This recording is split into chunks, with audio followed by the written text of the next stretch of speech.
Welcome back mga ka-TV. Ang video na tatalakayin natin ngayon ay ang chapter 58 ng The Most Notorious Talker Runs the World's Greatest Clan, at kung bago ka lang sa channel ko ay huwag mahiyang mag-like, subscribe o follow at i-click ang notification bell para ma-notify ka sa susunod na video. Paalala, ang video na tatalakayin natin ngayon ay maaaring mag-iba mula sa ilalabas na anime.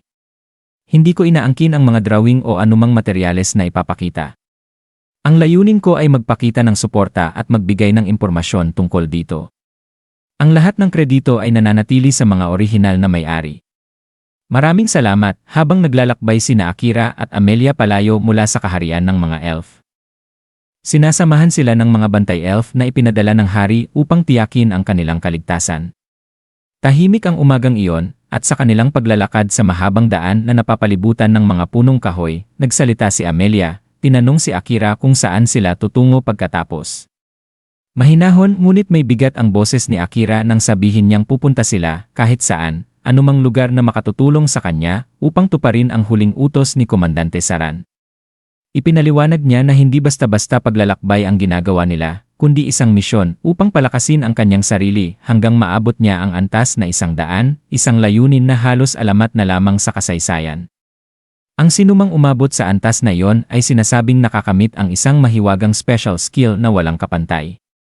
Naging matatag ang kanyang mga mata habang binabanggit niya ang kanyang mga layunin. Una, upang ipaghiganti si Komandante Saran. Ikalawa, upang maiwasan ang madilim na hinaharap na nakita niya gamit ang kanyang World Eye skill kung saan namamatay si Natsukasa at ang iba pa. At sa huli, upang harapin ang Demon King na naghihintay sa kanyang kastilyo. Sa dulo ng lahat, iisa lamang ang buod ng kanyang layunin, ang maging mas malakas. Tahimik na nakinig si Amelia, halatang magkahalong paghanga at pag-aalala ang nararamdaman. Sinabi niya na wala pang sinuman sa kasaysayan ang nakarating sa antas na 100 at marami ang naniniwalang kathang-isip lamang iyon. Ngunit nang mariing sinabi ni Akira na susubukan pa rin niya, ngumiti si Amelia at marahang tumango. Kung ganon, sabi niya, sasamahan kita kahit saan ka magpunta. Sa mga sandaling iyon, nagsalita si Knight, ang makapangyarihang nilalang na kanilang kasamahan at tagapagsakay. Sa medyo seryosong tono, iminungkahi niyang pumunta sila sa kontinente ng mga halimaw-tao, ang tinatawag na brute. Bahagyang nagulat si Akira sa mungkahi at tinanong kung bakit roon. Ipinaliwanag ni Knight na sa lupain ng mga halimaw-tao. Maraming bihasang panday na kilala sa paggawa ng mga pambihirang sandata. Dahil hirap na si Akira sa pag-aalaga sa kanyang espada, iminungkahi ni Knight na ipakita ito sa mga panday ng brute upang mapatibay o mapahusay. Hinugot ni Akira ang kanyang espada at tiningnan ito. Tama ka, sabi niya. Medyo mahirap na ngang ayusin ito mag-isa. Ngunit bago pa man niya maibalik sa kaluban ang espada, bigla siyang tumigil at tumalim ang kanyang pakiramdam. May mga tao sa paligid, bulong niya. Napansin ni Amelia ang biglang pagbabago ng kanyang kilos at nagtanong, Akira, ano yon? Nakatutok ang paningin ni Akira sa libis sa unahan. Marami sila, sabi niya. Agad namang ginamit ng isang bantay elf ang kanyang paningin sa pamamagitan ng teleskopyo at napahinga ito ng malalim. Mga tulisan! Sigaw niya. Ninakaw nila ang mga kababayan natin. Sa pagsalakay, mabilis na nag-utos ang kapitan at ang buong pangkat ay rumatsada pababa ng burol, sabay sina Akira at Amelia na nakasunod. Sa ibaba, nagkagulo na. Ang mga bandido, marurungis at armado ng magulong kagamitan, ay pilit na hinihila ang mga bihag na elf papasok sa gubat. Tumigil ka sa pagpupumiglas! Sigaw ng isa, ngunit tinamaan siya agad ng palaso mula sa mga bantay. Nagkataranta ang mga tulisan habang dumarating ang mga tagapagligtas. Isa sa kanila ang sumunggab ng batang elf at tinutukan ito ng kutsilyo sa leg. Gumalaw kayo at papatayin ko to! Banta niya. Ngunit bago pa siya makapagsalita pa, biglang lumitaw si Akira sa kanyang likuran at mabilis siyang tinamaan sa batok, nawalan ng malay. Ang tanging magbababa ng sandata ay ikaw, malamig na sabi ni Akira, galit na galit ang ibang mga tulisan. Huwag mo kaming maliitin. Kami ang The Sharks. Isang blue rank na sindikato. Sigaw nila. Ngunit hindi na tinag si Akira, isa-isang bumagsak ang mga kalaban sa kanyang bilis at lakas. Pasensya na, sabi niya habang nakikipaglaban, pero hindi ko kayo kilala. Nang maramdaman ng mga bandido na sila'y talo na, nagsigawan sila, tumakbo na tayo. Ngunit narinig ni Akira ang isang bulong mula sa isa, paano na ang utos ni Lord Graham? Tumahimik ka at tumakbo. Ang sagot ng pinuno, ilang sandali pa, ginamit ni Akira ang kanyang shadow magic, at mula sa lupa ay lumitaw ang mga aninong parang kadena na sumunggab sa mga tumatakas. Subalit may isang nakatakas at nagtapon ng kutsilyo patungo kay Amelia. Mabilis itong lumipad, ngunit mas mabilis si Akira, nasalo niya ito bago pa man tamaan si Amelia. Akira! Sigaw ni Amelia habang lumapit. Ayos ka lang ba?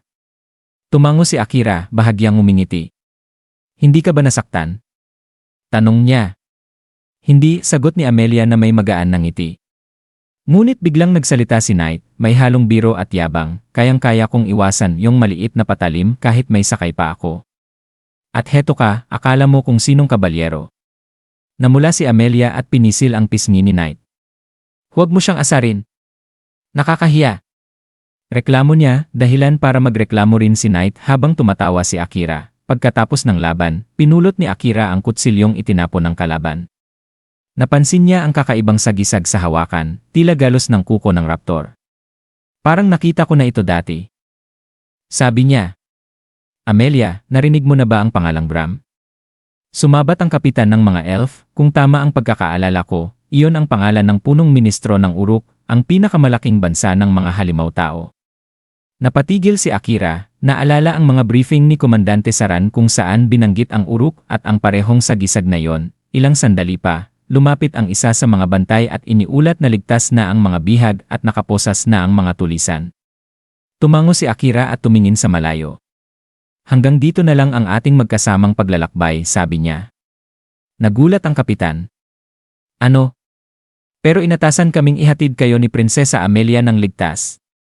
Nilinaw ni Akira na hindi nila sila iniiwan dahil mas mahalaga na maibalik nila agad sa hari ang mga nailigtas at ang mga bihag na kriminal.